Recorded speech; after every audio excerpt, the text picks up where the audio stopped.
Hi friends, నా పేరు Pavan and welcome back to Pyramid Networks. ఈరోజు ఈ వీడియోలో ఇన్క్రెడిబుల్ ఫ్యాక్ట్స్ పార్ట్ 2ని మనం చూడబోతున్నాం. నెంబర్ 1, మన ఐస్కు 80 మిల్లీ సెకండ్స్ లేటెన్సీ ఉంటుంది. ఎగ్జాంపుల్ చెప్పాలి అంటే, మీరు క్రికెట్ మ్యాచ్ ఆడుతున్నాం అనుకోండి. క్రికెట్ మ్యాచ్లో మీరు బ్యాటింగ్ చేస్తున్నారు. బౌలర్ బాల్ తీసుకొని విసిరాడు. ఆ బాల్ మీ దగ్గరకు వచ్చింది. ఆ బాల్ని మీరు 6 కొట్టారు. ఇప్పుడు జరిగిన ఈ సీన్ ఉంది కదా, బౌలర్ బాల్ వేసే దగ్గర నుండి మీరు బాల్ని 6 కొట్టే వరకు ఈ సీన్ మొత్తం 80 మిల్లీ సెకండ్స్కి ముందే జరిగిపోయిందనమాట. మన ఐస్ యొక్క లేటెన్సీ 80 మిల్లీ సెకండ్స్ కాబట్టి 80 మిల్లీ సెకండ్స్కి ముందు ఏదైతే జరుగుతుందో మనం దాన్ని ప్రజెంట్లో చూస్తూ ఉంటాం. నంబర్ 2, చిన్న చిన్న బర్డ్స్లా కాకుండా ఈగల్లా బ్రతకడానికి ట్రై చేయండి. చిన్న చిన్న బర్డ్స్ వర్షం పడితే ఒక షెల్టర్ని వెతుక్కుంటాయి. అదే ఈగల్ అయితే మబ్బుల్ని దాటుకొని ఆకాశం పైకి ఎగురుకుంటూ వెళ్తుంది. ప్రాబ్లమ్స్ క్లౌడ్స్ లాంటివి అందరికీ ఉంటాయి, కానీ డిఫరెన్స్ మాత్రం ఈగల్లా ఫేస్ చేసామా లేదా బర్డ్స్లా దాక్కున్నామా అన్న దాంట్లోనే ఉంటుంది. సో ఈగల్లా బ్రతకడానికి ట్రై చేయండి.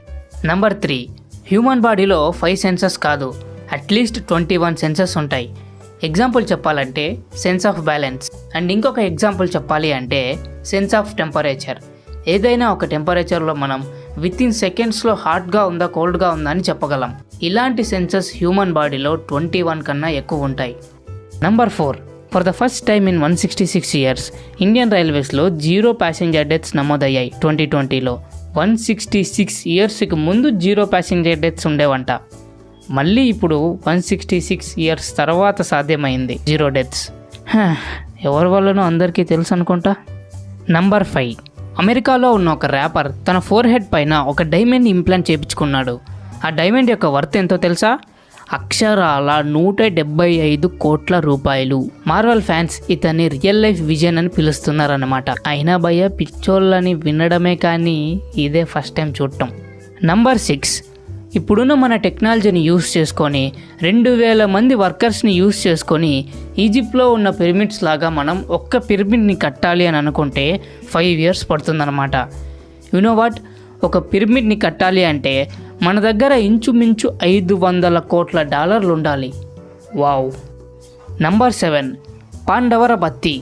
పాండవర బత్తి అనే ఒక ప్లాంట్ ఉంది. ఈ ప్లాంట్కి కొద్దిగా ఆయిల్ అప్లై చేసి వెలిగిస్తే దీపంలా పనిచేస్తుంది. దీనికి పాండవర బత్తి అనే పేరు ఎలా వచ్చిందంటే, వనవాసంలో ఉన్నప్పుడు పాండవులు ఈ మొక్కని దీపంలా యూజ్ చేసేవారు. అందుకే ఈ ప్లాంట్ యొక్క పేరు పాండవర బత్తి అని పెట్టారు. నంబర్ 8, ఇప్పుడు మీరు స్క్రీన్ పైన చూస్తున్న ఈ జంతువు ప్రపంచంలోనే టఫెస్ట్ యానిమల్. ఈ యానిమల్ ఫుడ్ తినకుండా వాటర్ తాగకుండా 30 ఇయర్స్ వరకు బ్రతికి ఉండగలదు. ఇంకొక విచిత్రం ఏంటో తెలుసా? ఇవి చనిపోయిన 10 ఇయర్స్ తర్వాత వీటికి మళ్ళీ ప్రాణం వెనక్కి వస్తుందన్నమాట. అండ్ ఇంకొక విషయం తెలుసా? ప్రపంచంలో ఉన్న లివింగ్ బీయింగ్స్లో ఈ యానిమల్ మాత్రమే స్పేస్లో ఆక్సిజన్ లేకపోయినా కానీ బ్రతికి ఉండగలదు. Oh my God. నంబర్ 9, ఒక నిమిషం మనం కోపం తెచ్చుకున్నామంటే మన ఇమ్యూనిటీ సిస్టంలో 4 నుండి 5 అవర్స్ వీక్ చేసుకుంటున్నామని అర్థం. సో కామ్గా ఉండడానికి ట్రై చేయండి, కోపం కొంచెం తక్కువ చేసుకోండి. Number 10, game of Thrones. Game of Thrones web సిరీస్లో ఒక సింహాసనం ఉంటుంది. అండ్ ఈ సిరీస్ చూసిన వాళ్ళందరికీ మ్యాక్సిమం తెలిసే ఉంటుంది ఆ సిరీస్ మొత్తం ఆ సింహాసనం కోసమే జరుగుతుంది అని. అండ్ ఇక ఫ్యాక్ట్ విషయానికి వస్తే 2014లో Queen Elizabeth Game of Thrones సెట్కి ఒకసారి విజిట్ అయ్యారు. అక్కడున్న ఒక షో ప్రొడ్యూసర్ ఆ సింహాసనం పైన కూర్చోండి మేడం అని ఒకసారి అన్నారన్నమాట. కానీ ఆమె ఒప్పుకోలేదు. ఎందుకో తెలుసా? ఎందుకంటే ఒక పాత రూల్ ఉండేది. ఆ రూల్ ఏంటంటే, వేరే దేశానికి సంబంధించిన రాణి ఈ దేశానికి సంబంధించిన సింహాసనంలో కూర్చోకూడదు అని. అందుకే ఆమె ఆ రోజు ఆ సింహాసనంలో కూర్చోలేదు. ఎంతైనా క్వీనే కదా, ఆ మాత్రం ఉండాల్సిందే. అండ్ ఇది ఫ్రెండ్స్ ఈ వీడియో అయితే. ఈ వీడియో మీకు నచ్చిందని ఆశిస్తున్నాను. అండ్ ఈ వీడియో కనుక నచ్చినట్టయితే లైక్ చేయండి. అండ్ ఈ ఫ్యాక్ట్స్లో మీకు నచ్చిన ఫ్యాక్ట్ని కామెంట్ బాక్స్లో నాతో షేర్ చేసుకోండి. అండ్ మీరు ఇంతవరకు మన ఛానల్ని సబ్స్క్రైబ్ చేయకపోతే సబ్స్క్రైబ్ చేసుకోండి. బెల్ ఐకాన్ని క్లిక్ చేయడం మర్చిపోకండి. This is Pavan signing off. Thanks for watching. Bye.